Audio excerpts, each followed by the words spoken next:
Assalamualaikum warahmatullahi wabarakatuh. Bertemu lagi dengan saya, Latifah Nur Mauludiah, dari Prodi Hukum Ekonomi Syariah, kelas 7C NIM 182111338. Pada kesempatan kali ini, saya akan mereview buku guna memenuhi tugas mata kuliah Hukum Perdata Internasional dosen pengampu, Bapak Yusuf Bibisono. Buku yang akan saya review kali ini yaitu buku yang berjudul Dasar-Dasar Hukum Perdata Internasional dengan identitas buku yaitu penulis oleh Dr. Ari Purwadi SHM dan penerbit dari Pusat Pengkajian Hukum dan Pembangunan atau PPHP Fakultas Hukum Universitas Wijaya-Kusuma Surabaya dengan total halaman yaitu ada 213 halaman dan diterbitkan pada tahun 2016. Sedikit mengenai profil dari sang penulis yaitu Dr. Ari Purwadi SHM. Beliau lahir di Malang pada tanggal 20 Agustus 1958. Sejak tahun 1983 hingga saat ini, beliau bekerja sebagai staf pengajar Fakultas Hukum Universitas Wijaya-Kusuma Surabaya. Dengan latar belakang pendidikan S1 diperoleh dari Fakultas Hukum Universitas Erlangga, kemudian pendidikan S2-nya diperoleh di program studi Magister Ilmu Hukum Universitas Narotama Surabaya. Kemudian selesai program Doktor Ilmu Hukum Untak Surabaya.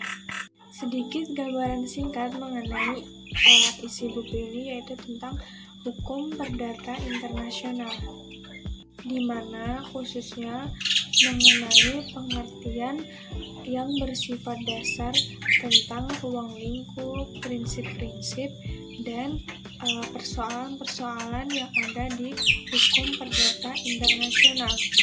Untuk buku Dasar-Dasar Hukum Perdata Internasional ini ada sekitar 12 bab.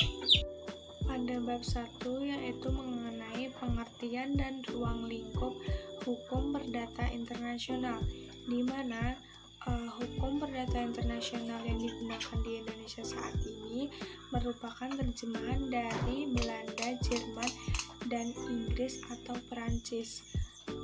Kemudian untuk ruang lingkup hukum perdata internasional sendiri ada 3 masalah pokok yang menyangkut unsur asing, yaitu yang pertama yaitu hakim mana yang berwenang, yang kedua yaitu hukum mana yang berlaku atau choice of law, yang ketiga yaitu dan bila mana serta sampai di mana hukum nasional harus memperhatikan putusan hakim asing.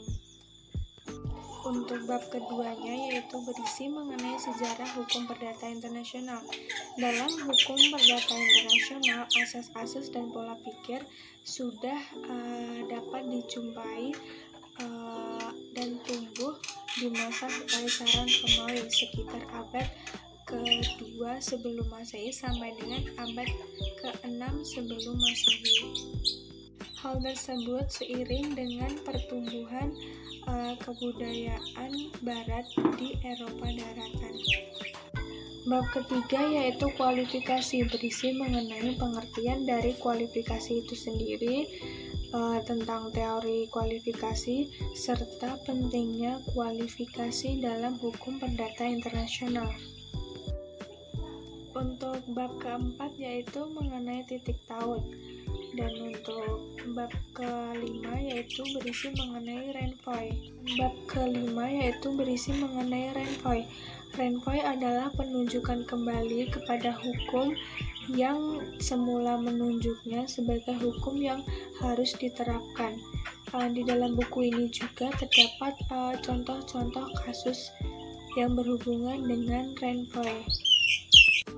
Kemudian untuk bab 6 sendiri berisi mengenai ketertiban umum dan hak-hak yang diperoleh dalam hukum perdata internasional. Untuk bab Bab 7 yaitu berisi mengenai prinsip nasionalitas dan prinsip teritorialitas pada status personal, yaitu berisi mengenai status dan juga wewenang. Kemudian untuk bab 8-nya sendiri yaitu berisi mengenai hukum perdata internasional di bidang subjek hukum, berisi mengenai asas-asas yang berkembang dalam teori dan praktek hukum perdata internasional. Yang selanjutnya yaitu pada bab 9 yaitu berisi mengenai hukum perdata internasional di bidang perkawinan, dan pada bab ke-10 yaitu hukum perdata internasional dalam bidang hukum kontrak. Kemudian dalam bab 11 yaitu mengenai perbuatan yang melanggar hukum di bidang hukum perdata internasional. Dan dalam buku ini juga diterangkan atau terdapat contoh kasus mengenai perbuatan hukum di bidang hukum perdata internasional. Kemudian untuk bab 12 atau bab yang terakhir yaitu mengenai interest analysis theory.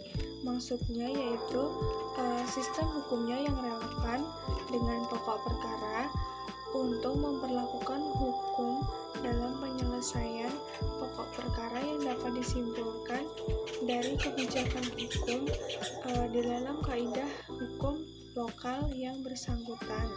Seperti itu. Menurut pendapat saya mengenai buku ini sangat cocok untuk dibaca, terutama untuk kalangan mahasiswa, guna untuk menambah kepustakaan di bidang hukum perdata internasional. Serta di dalam buku ini banyak sekali referensi-referensi yang bisa digunakan untuk membantu mengerjakan seperti makalah. Kemudian dalam buku ini juga terdapat contoh-contoh kasus yang bisa kita baca, khususnya mengenai hukum perdata internasional seperti itu. Sekian dan terima kasih. Sedikit review buku dari saya mengenai buku Dasar-Dasar Hukum Perdata Internasional karya dari Dr. Ari Purwadi SHM-Hum. Bila terdapat salah kata dan kurang lebihnya mohon dimaafkan. Wassalamualaikum warahmatullahi wabarakatuh.